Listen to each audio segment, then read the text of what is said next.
घड़ी चाहे जितनी मर्जी कीमती बांध लो, पर समय की चाल रुक नहीं सकती। समय की कीमत अखबार से पूछो, सुबह चाय के साथ होता है, वही रात को रद्दी हो जाता है। समय की कीमत समझो, लीला उसने, खाया उसने, पचाया उसने। और अगर हम समझते हैं कि हम मुग्ध रहें अपने आप में, हम इस सत्य को ना स्वीकार करें, तो सत्य तो सामने आकर खड़ा हो जाएगा। सत्य स्वीकार किया। महाराज दशरथ ने कहा नहीं नहीं, अब मेरे लिए उचित नहीं है। अब तो ये राज सिंहासन, अब ये राजपाट, अब ये उत्तरदायित्व राम जी का होना चाहिए। सबने कहा साधो साधो साधो साधो।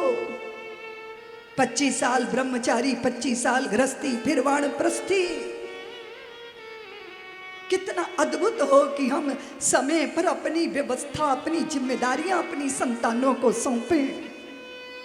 उन्होंने कहा कि अगर मैं ये करूं तो जीवन जन्म लाभ, मैंने तो लाभ उठाया ही नहीं, मैंने तो मनुष्य होने का लाभ उठाया ही नहीं, मैं तो उत्तरदायित्व कर्तव्यों में ही फंसा रहा, मैं जिम्मेदारियों का बोझा ढोता रहा। अब मुझे जानना है। देखिए, चक्रवर्ती सम्राट को भी लगता है कि चक्रवर्ती सम्राट होने के बाद भी उनको वो नहीं मिला जिसको पाने की उनकी चाह थी।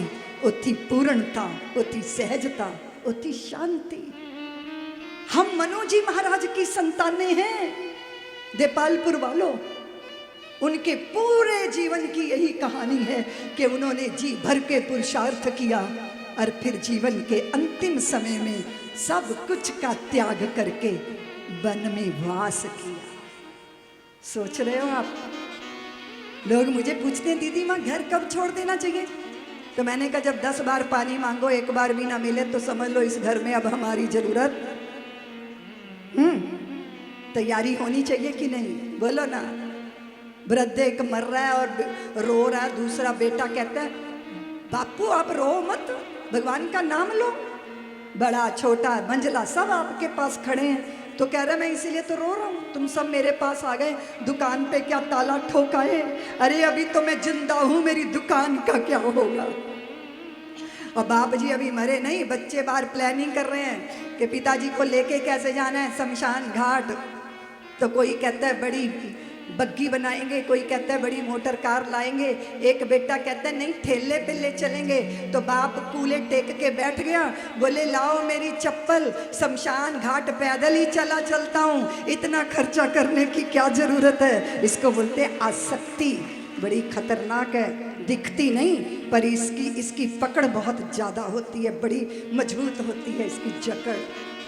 इसलिए समय पर बात उचित लगती है। 25 साल ब्रह्मचारी, फिर गृहस्थी, उसके बाद वानप्रस्थी। मैं नहीं कहती कि घर छोड़ के चले जाओ, क्योंकि आश्रमों में भी भारी पॉलिटिक्स चलती है, वहाँ भी अध्यक्ष बनने के चक्कर में पड़ जाओगे, वहाँ भी कहोगे नेतृत्व हमारा ही चलना चाहिए, हम जो कहेंगे वही होगा। बीमारी खत्म नहीं होती, भेष बदल जाते हैं, बीमारी वही की वही रहती है। और मुझे तो लगता है थोड़ी ज़्यादा ही हो जाती है। माफ करना, मुझे माफ कर दोगे?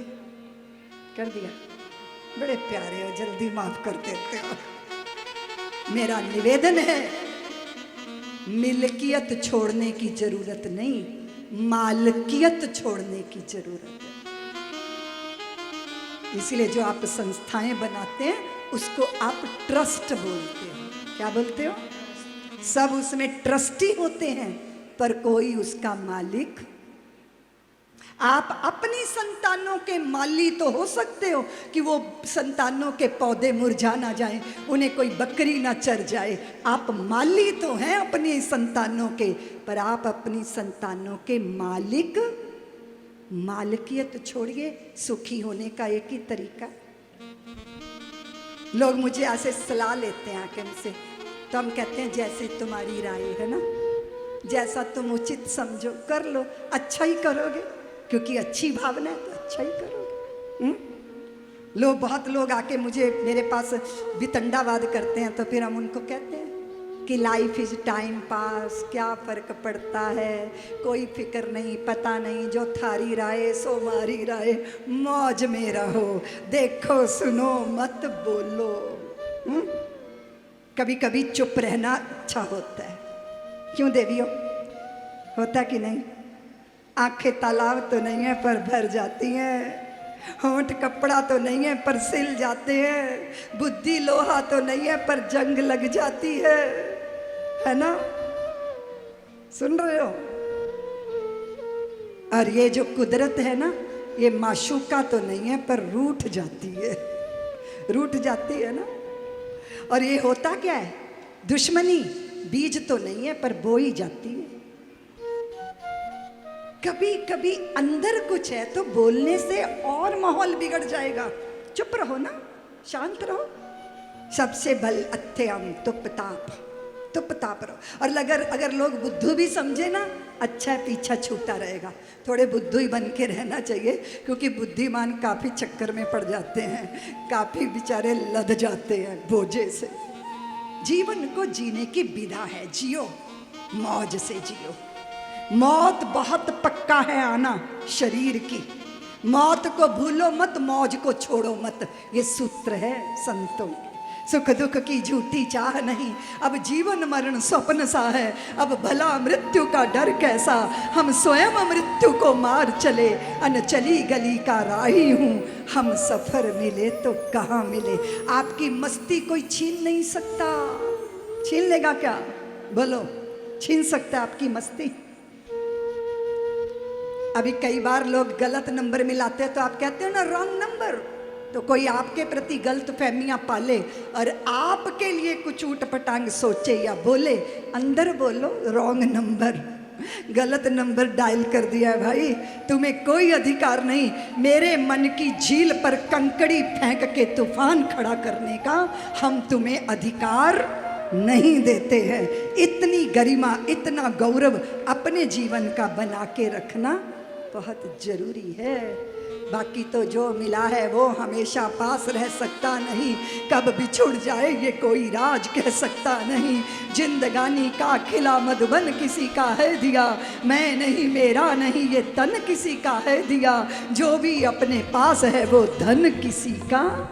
समय समय पे अपनी जिम्मेदारियां सबको इकट्ठा करो, बुलाओ। और परम पूज्य प्रातः स्मरणीय साई वंदनीय राम सुखदास जी महाराज एक बहुत सुंदर बात कहते थे, बड़े बहुत इस कलयुग के भारी बहुत प्यारे संत थे वो।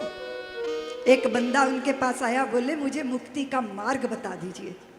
तो उन्होंने कहा कि दो ही रास्ते हैं, दो ही रास्ते। क्या?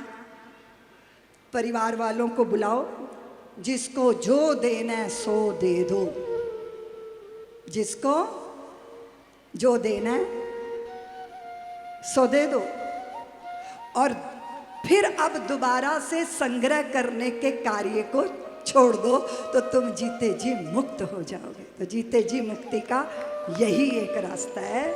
नहीं तो जहाँ गुड़ होगा वहाँ मक्खियाँ भिन भिन आएंगी और कान में गाना गाएंगी, बहुत बुरा लगता है, बहुत डिस्टरबेंस होती है। इसलिए मुक्ति पाओ ना। वो चील के पीछे सब लग गए, जैसे उसने मांस का वो लोथड़ा छोड़ा तो सबने उसका पीछा। जीवन के एक समय पर आकर तो इसी विधा पे चलना पड़ता है। सब्सक्राइब करें साध्वी ऋतंभरा जी के YouTube चैनल को, और हमारे वीडियोस को सबसे पहले देखने के लिए बेल आइकन को दबाना न भूलें।